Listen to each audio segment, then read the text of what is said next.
আমার প্রিয় ভাইরা, বৃদ্ধ বাবাজিরা, পর্দার আড়ালে মা ও বোনেরা, গভীর মনোযোগ দিয়ে শুনবেন কেমন নবীর উম্মত হতে পেরেছি।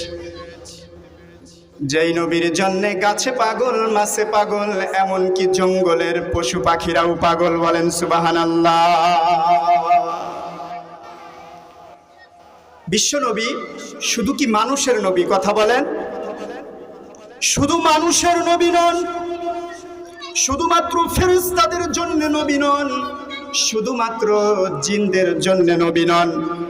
বিশ্ব নবীকে আল্লাহ রব্বুল আলামিন পাঠিয়েছেন রাহমাতুল লিল আলামিন। ওয়া মা আরসালনাকা ইল্লা রাহমাতাল লিল আলামিন। আল্লাহু আকবার। বিশ্ব নবীকে আল্লাহ রব্বুল আলামিন রাহমাতুল লিল আলামিন করে দুনিয়ায় পাঠিয়েছেন। শুধুমাত্র মানুষের নবী নন, শুধুমাত্র পশু পাখির নবী নন, শুধুমাত্র জিনদের নবী নন, শুধুমাত্র ফেরেশতাদের নবী নন। আল্লাহ রব্বুল আলামিন যাকে কিনা নবীদেরও নবী করে পাঠিয়েছে। আল্লাহু আকবার বলবেন না? কেমন নবী আমরা পেয়েছি। আপনি যদি কখনো ইংল্যান্ডের ব্রিটিশ মিউজিয়ামে যান, সেখানকার এন্টার পথে আমার নবীর ব্যাপারে একটা কমেন্ট লিখে রেখেছে বিধর্মীরা, কোনো মুসলমানেরা না, বিধর্মীরা আমার নবীর ব্যাপারে কমেন্ট লিখেছে। As a father, as a lawyer, as a law giver, as a reformer of the society, Muhammad is the superman of the world. ওনারা লিখেছেন যে একজন নেতা হিসেবে, একজন স্বামী হিসেবে, একজন পিতা হিসেবে, একজন সমাজ সংস্কারক হিসেবে বিশ্বনবী ছিলেন গোটা পৃথিবীর জন্য সুপারম্যান। পড়েন আল্লাহু আকবার। কেমন নবীর উম্মত হতে পেরেছি। যেই নবীর চেহারার দিকে তাকালে পেটের ক্ষুধা পর্যন্ত নিবারণ হয়ে যেত। বলেন সুবহানাল্লাহ। এত সুন্দর চেহারার অধিকারী ছিল রাহমাতুল লিল আলামিন। আমার প্রিয় ভাইরা, আল্লাহর নবীর এক সাহাবী হযরত আনাস রাদিয়াল্লাহু তাআলা আনহু বলেন, একবার বিশ্ব নবীকে আমার বাড়িতে দাওয়াত করলাম।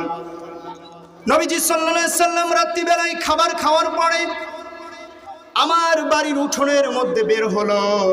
রাতটা ছিল পূর্ণিমার চাঁদের রাত। পূর্ণিমার চাঁদের আলোতে গোটা মক্কার মরুভূমি চকচক করতেছিল। বলেন সুবহানাল্লাহ। আমার নবী খাওয়া দাওয়া শেষ করে বাড়ির উঠানে দাঁড়ালেন। হযরতে আনাস বলেন, আমার মা বৃদ্ধা মহিলা মানুষ, আমি লক্ষ্য করে দেখলাম আমার মা একবার পূর্ণিমার চাঁদের দিকে তাকায়, আরেকবার বিশ্ব নবীর চেহারার দিকে তাকায়। পড়েন আল্লাহু আকবার। হযরতে আনাস বলেন, আমি আমার মাকে জিজ্ঞেস করলাম, মা তুমি একবার পূর্ণিমার চাঁদের দিকে তাকাও, আরেকবার বিশ্ব নবীর চেহারার দিকে তাকাও, তুমি পূর্ণিমার চাঁদ আর বিশ্ব নবীর চেহারার মধ্যে পাইছো কি? মা আমার ডাক দিয়ে বলে, আনাস রে, আমি পূর্ণিমার চাঁদ আর বিশ্ব নবীর চেহারার মাঝে তুলনা করতেছিলাম, কিন্তু আমার কাছে মনে হলো পূর্ণিমার চাঁদটাও বিশ্ব নবীর চেহারা দেখে শরম পেয়ে গেছে। কারণ পূর্ণিমার চাঁদের ভিতরে কালেমা দেখা যায়, বিশ্ব নবীর চেহারার মধ্যে কোনো কালেমা নাই। আল্লাহু আকবার বলে, ওয়া মা আরসালনাকা ইল্লা রাহমাতাল লিল আলামিন।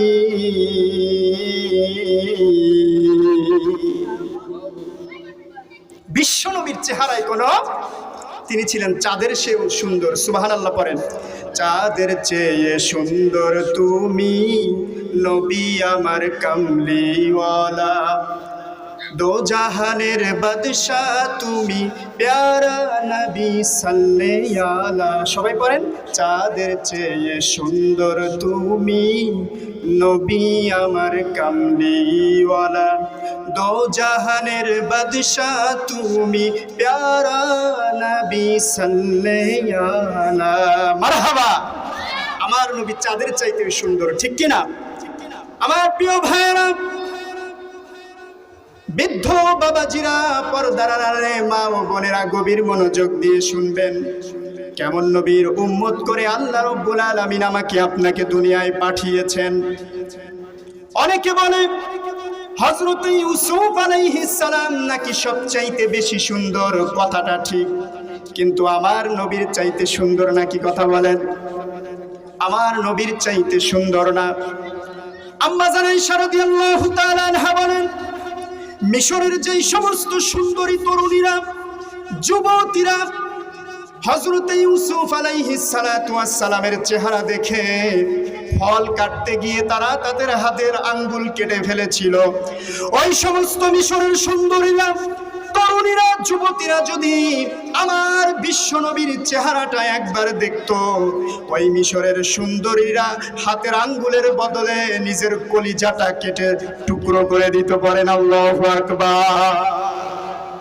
ওয়ামা আরসালনাকা ইল্লা রাহমাতাল লিল আলামিন। পড়েন আল্লাহু আকবার।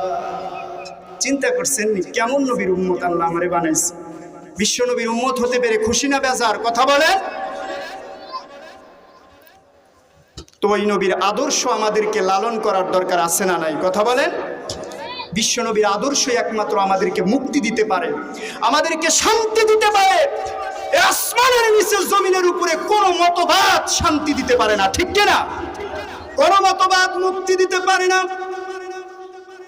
কোনো মতবাদ আমাদেরকে শান্তি দিতে পারে না, সঠিক পথ দেখাতে পারে না, জান্নাতের রাস্তা দেখাতে পারে না। শান্তির পথ, মুক্তির পথ, জান্নাতের পথ একজনেই দেখাতে পারে, সেটা হলো বিশ্বনবী রাহমাতুল লিল আলামিন। ঠিক কিনা? জোরে বলে। আল্লাহ রাব্বুল আলামিন মহাগ্রন্থ আল কোরআনুল কারীমের মধ্যে বলেন, লাকাদ কানা লাকুম ফি রাসূলিল্লাহি উসওয়াতুন হাসানা। ও দুনিয়ার মানুষেরা, আমি আল্লাহ রাব্বুল আলামিন তোমাদের জন্য বিশ্বনবী রাহমাতুল লিল আলামিনের জীবনীর মধ্যে রেখে দিয়েছি উত্তম আদর্শ। বলেন সুবহানাল্লাহ।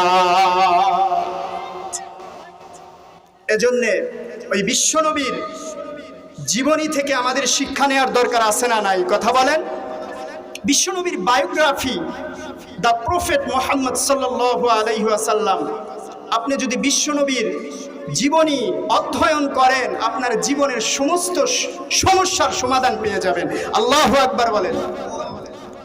বিশ্বনবীর জীবনী সব কিছু আছে, সবার লাইফ স্টাইল, একটা বাচ্চা শিশু থেকে শুরু করে শৈশব, যুবক, পৌরত্ব, বৃদ্ধ, আপনার গোটা লাইফটা আপনি কিভাবে কাটাবেন, সব শিক্ষা বিশ্বনবীর জীবনীতে আছে না নাই? কথা বলেন। আমার মা বোনেরা, নারীরা কিভাবে তাদের লাইফ স্টাইলকে সাজাবে, কোন মতাদর্শে, কোন তাহজিব তামাদ্দুনে তারা তাদের লাইফ স্টাইলকে গড়বে, বিশ্বনবীর জীবনীতে আছে না নাই? কথা বলেন। সব কিছু আপনি বিশ্বনবীর জীবনীতে পেয়ে যাবেন। এজন্য আমাদেরকে সিরাত অধ্যয়ন করতে হবে, বিশ্বনবীর জীবনী বেশি বেশি অধ্যয়ন করতে হবে। গল্প বলি শোনো প্রিয় নবীজির, শ্রেষ্ঠ মানুষ যিনি এই ধরনীর। গল্প বলি শোনো প্রিয় নবীজির, শ্রেষ্ঠ মানুষ যিনি এই ধরনীর। ছোটদের দেখে তিনি মিষ্টি হেসে সালাম দিতেন আগে ভালোবেসে। আল্লাহু আকবার। ছোটদের দেখে তিনি মিষ্টি হেসে সালাম দিতেন আগে ভালোবেসে। চোখ দুটো ছিল তার শান্তির নীর, চোখ দুটো ছিল তার শান্তির নীর, পরম ঠিকানা যেন গরিব দুঃখীর।